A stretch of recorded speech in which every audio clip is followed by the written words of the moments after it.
श्रीमते भगवते श्रीमते प्रक्षणाशेषायाम दिव्य तेजो मूर्ति नमः श्री शांतिनाथ शांति करा सर्व पाप सर्वज्ञ सर्व लोक तत्व सच्चा ओम राम ह्रीम रूम राशिवसा गुणदानंदी नाम दियेश सर्व शांतिम कुरुकुरो तुष्टिम कुरुकुरो रिद्धिम कुरुकुरो सिद्धिम कुरुकुरो संप्रद्यम आरोग्य संपदाम कुरुकुरो रीम वशट नमः स्वाहा ओम राम नमो अरहंतानम ओम ह्रीम नमो सिद्धानम ओम रूम नमो आहिर्यानम ओम रोम नमो अज्जायाम ओम रह नमो लोवे सर्वसावनम सर्वाप मृत्युम गाते गाते आयुष वर्धे वर्धे सर्वविघ्न निवारयम सर्व उपद्रवम पट स्वाहा।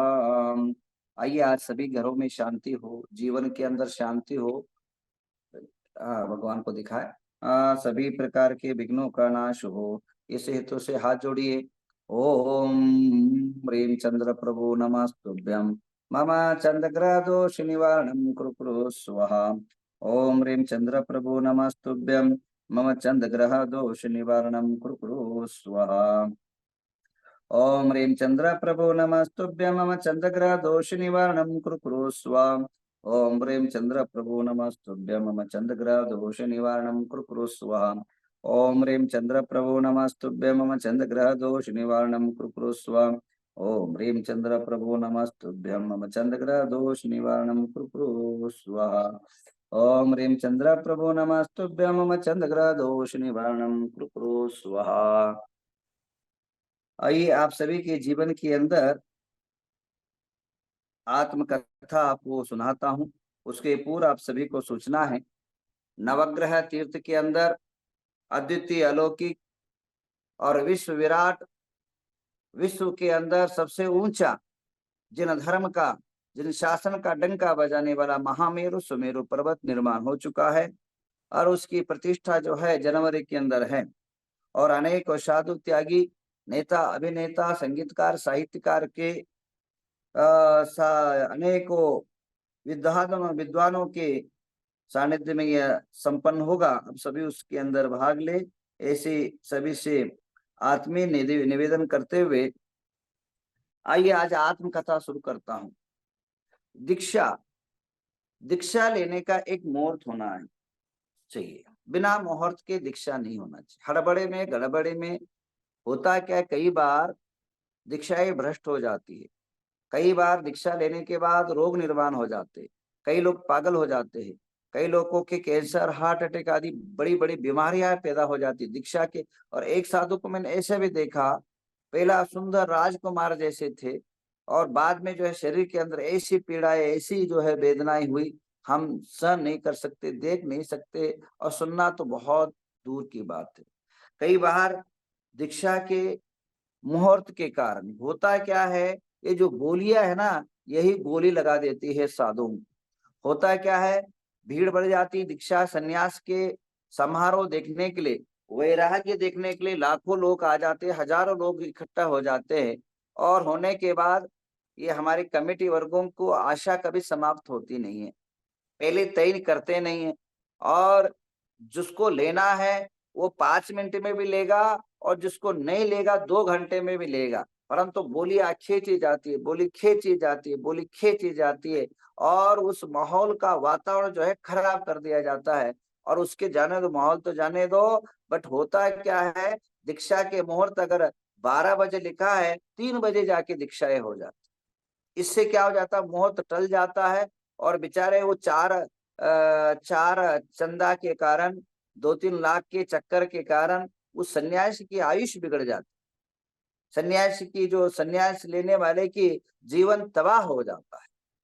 अब होता क्या है, विधि बिना जो है विधि मंत्र के किया नहीं जा सकता है। माइक जो है लेके वो 1 2 99 फिर 1 2 फिर वो बजाता है, बोली लेने का नाम तो बता। ऐसा अनेकों जो है ऐसे माहौल तैयार कर दिया जाता है कि केवल जो है वहाँ, हाँ पैसा खर्च होता है, पैसा तो खर्च होगा ही होगा, क्योंकि सन्यास की दीक्षा के लिए खर्च होता है, परंतु एक सिस्टमेटिक अगर किया जाए और वहाँ मुहूर्त का जो है अवहेलना न हो तो निश्चित रूपे न दीक्षा, उसकी सन्यास की दीक्षा सक्सेस होती है। आचार्य ने यहाँ तक लिखा है कि किस मास में दीक्षा लेने से क्या लाभ होता है। मैंने एक पुस्तक लिखा है मुहूर्त विज्ञान करके, उसके अंदर उल्लेख है चैत्र मास में अगर दीक्षा दी जाती है तो अति दुख होता है, माना उसके जीवन में, उस सन्यास के जीवन के द्विज जन्म कहा है। जैसे आपका पैदा होना जितना महत्वपूर्ण होता है, उतना ही सन्यास लेना यानी एक नया जन्म लेना होता है, और उस मुहूर्त का बहुत महत्व होता है, महीने का महत्व होता है। चैत्र मास में दीक्षाएं नहीं देनी चाहिए। वैशाख मास में अगर देता है तो अच्छे अच्छे उसके भक्त मिल जाते हैं, उसके अनुयायी सन्यासी, जिसका सन्यास को दीक्षा दी जाती है, उसके ही लाखों रत्न जो है, अनेकों बड़े बड़े भक्त लोग उसके अनुयायी बन जाते हैं। ज्येष्ठ मास में अगर कोई दीक्षा देता है, उस साधु का अकालिक दुर्घटना, अकाल मरण हो जाता है। आषाढ़ मास में आषाढ़ मास में अगर दीक्षा देते हैं तो निश्चित रूपे न संघ में और कोई न कोई मर जाता है। अगर श्रावण मास में दीक्षा दी जाती है, शुभदायी, कल्याणदायी, आरोग्यदायी होता है।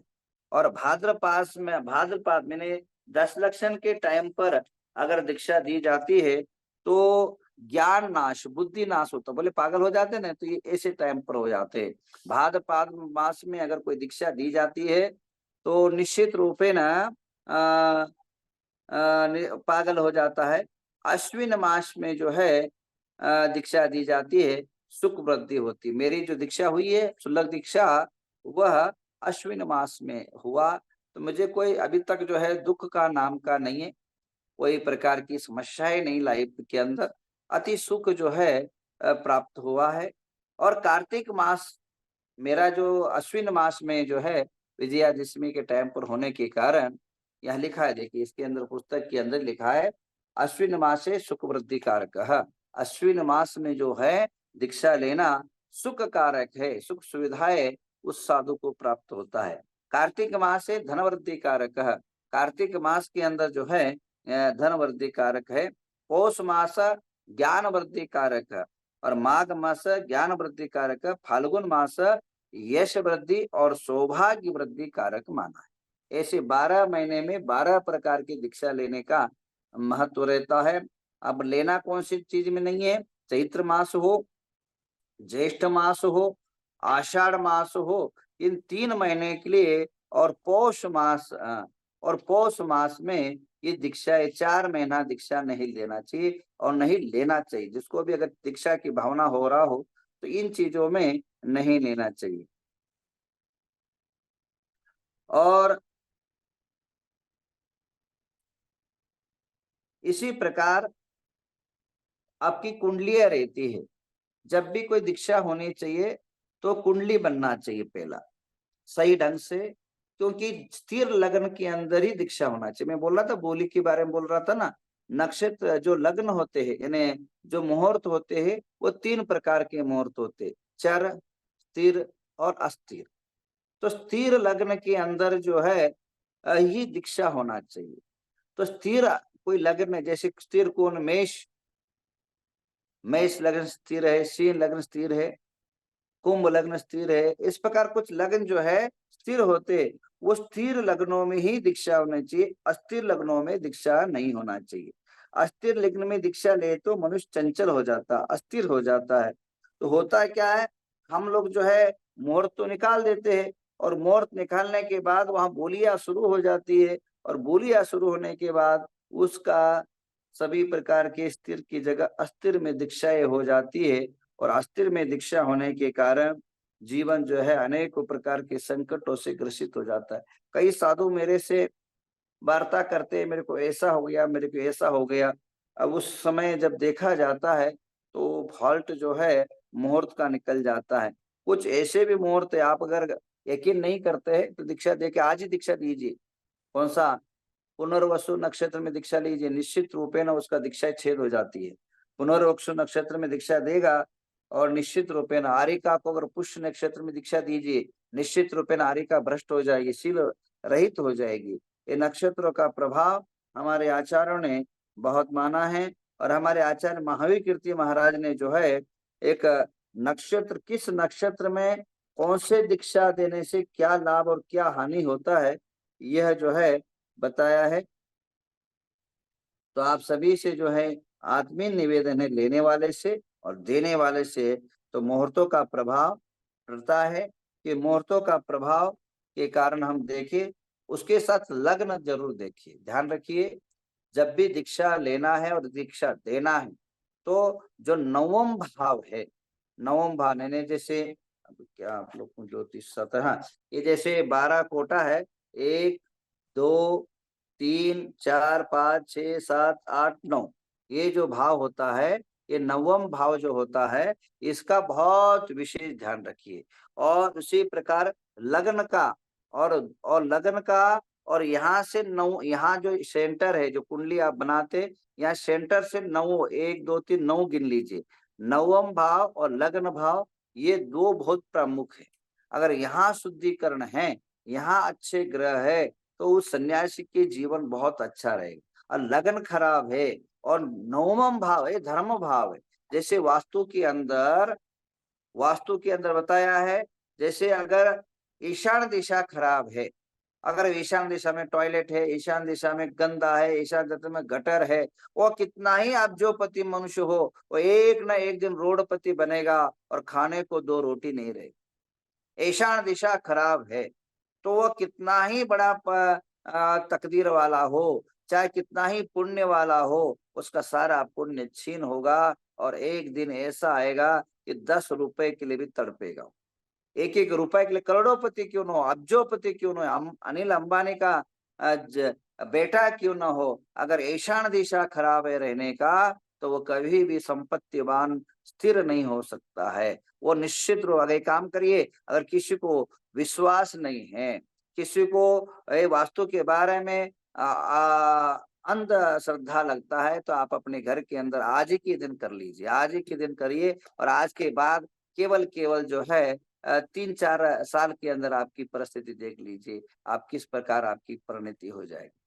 हाँ, पूरा जीवन जो है तबाह होना शुरू हो जाएगा, ये निश्चित है, क्योंकि ये सत्य है। घटनाएं मैंने हजारों लाखों रूप में, हैंडराज हटा दीजिए, हैंडराज क्यों कर रहे हैं, हाँ, तो लाखों रूप के जो है लोगों के जीवन में मैंने प्रयोग प्रैक्टिकली देखा है।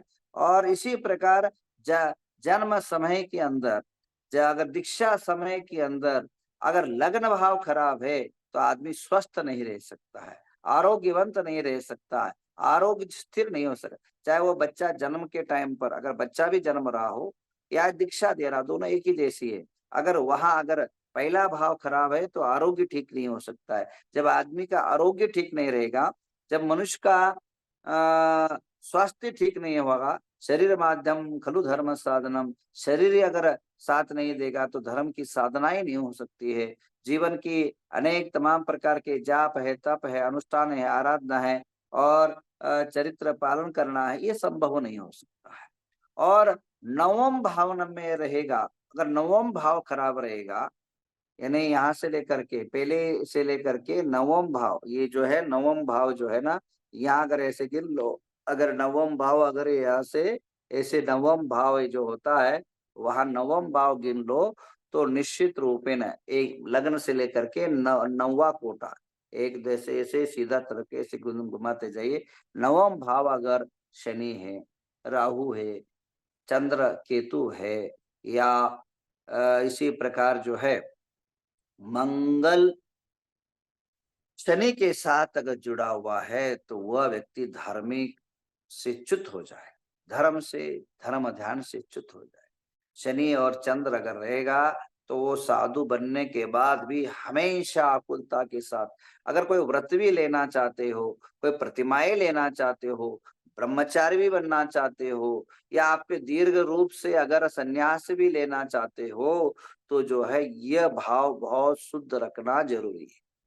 अगर यह शनि और चंद्र के साथ रहेगा, शनि अगर के राहु के साथ, अगर राहु ग्रह है, शनि ग्रह है, केतु ग्रह है, या सारे ग्रह वहीं बैठ गए हो, तो समझिए आप कभी भी संन्यास से सफल नहीं हो सकते। अनेकों तकलीफ को झेलना पड़ेगा, अगर अनेकों संकटों के साथ आपको सामना करना पड़ेगा। कभी कभार तो आपके जीवन में अगर शनि और चंद्र खराब स्थिति में अगर वहां रहेगा, तो आत्महत्या कर लेगा, या आत्महत्या के मन के अंदर भावनाएं निर्माण। चंद्र और केतु अगर 9वें स्थान में बैठा है, तो निश्चित समझिए वह मनुष्य चंचल से इतना चंचल होगा कभी आधा सामायिक करेगा, कभी आधा प्रतिबिंब करेगा, कभी सब कुछ आधा। कोई भी स्थिरता से, एकता के साथ, गंभीरता के साथ, धैर्य के साथ जो है जीवन जीना संभव नहीं। अब उसके लिए अगर अब रही बात, एक उपाय और एक बता दो, अगर किसी का ऐसे गलत जगह हो, दीक्षा हो चुका है, उसके लिए क्या करे? तो उसका उपाय सार्वजनिक रूप से बता देता हूं आप सभी को।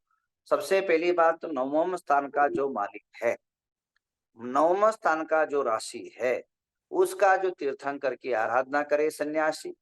और इसी प्रकार जो है वह नित्य प्रति जब जब उस दिन का दिन हो, उस दिन जो है विशेष जाप्य करे। अगर मतलब परिस्थिति के अनुसार अनेक उपाय करे और निश्चित रूपेण उसके जीवन में परिवर्तन आएगा। तो जरूर जो है ऐसी टाइम पर ऐसी व्यवस्था अगर बन रही हो, दीक्षा कैंसिल कर देना, परंतु गलत टाइम पर किसी को दीक्षा देना नहीं चाहिए। 4 रुपया आएगा और जाएगा, परंतु उसकी जीवन के साथ खिलवाड़ ना कर। आप लोग बोली के चक्कर में मुहूर्त को आके न ढकेले। और मुहूर्त के समय और एक बात ध्यान रखना है, आकाश जो है पूरा खुला होना चाहिए। आकाश में बादल, बरसात आदि उपद्रवे नहीं होना चाहिए। बिजली चमकना, ये सारे अशुभ घटनाएं हैं। जब भी दीक्षा हो, स्वच्छ आकाश हो, निर्मल आकाश हो और नील गगन के अंदर सूर्य का साम्राज्य हो, उगता हुआ सूरज हो, ढलता हुआ सूरज नहीं होना चाहिए। कभी भी 3-4 बजे के बाद दीक्षा ही नहीं होना चाहिए। अब जो है कई लोगों के क्वेश्चन होंगे, जिनके वैराग हो के रात को उठ करके जो है वह दीक्षा ले लेते। भाई साहब, वो काल अलग था और अभी जो है अलग है। और उस टाइम जो वैराग्य था वो इतना दृढ़ था, आज उतना दृढ़ नहीं रह पाता है। दूसरी बात, वहां भी कुछ मुहूर्त उस टाइम पर मुहूर्त होगा, बिना मुहूर्त के दीक्षा देना, संन्यास देना खतरनाक मोड़ लेना है। और सबसे ज्यादा जीवन के अंदर मुहूर्त का, नक्षत्र का प्रभाव पड़ता है। माने न माने वो आपके ऊपर विषय है, बट जो है परिस्थिति, नक्षत्रों का, वास्तु का, सभी का इफेक्ट जो है बॉडी पर पड़ता है। आचार्य पूज्यपाद स्वामी से कहा है कि मोक्ष कब होगा? योग्योपादान योगेन दृश्यता सुनता मता द्रव्यादि साधु आत्मनो आत्मनो व्यापिता मता। द्रव्य, क्षेत्र और काल, ये योग्य होने के बाद ही मोक्ष होता है। यानी मोक्ष के भी बाधा जो है काल बनता है। आप क्यों नहीं मोक्ष जा रहे अभी? क्योंकि पंचम काल है, तो काल का प्रभाव पड़ रहा ना। क्यों तीर्थंकर आदिनाथ को जो है संतान में पुत्र रत्न ही पैदा नहीं होना चाहिए था, परंतु पुत्रिया पैदा हुई, काल का प्रभाव है।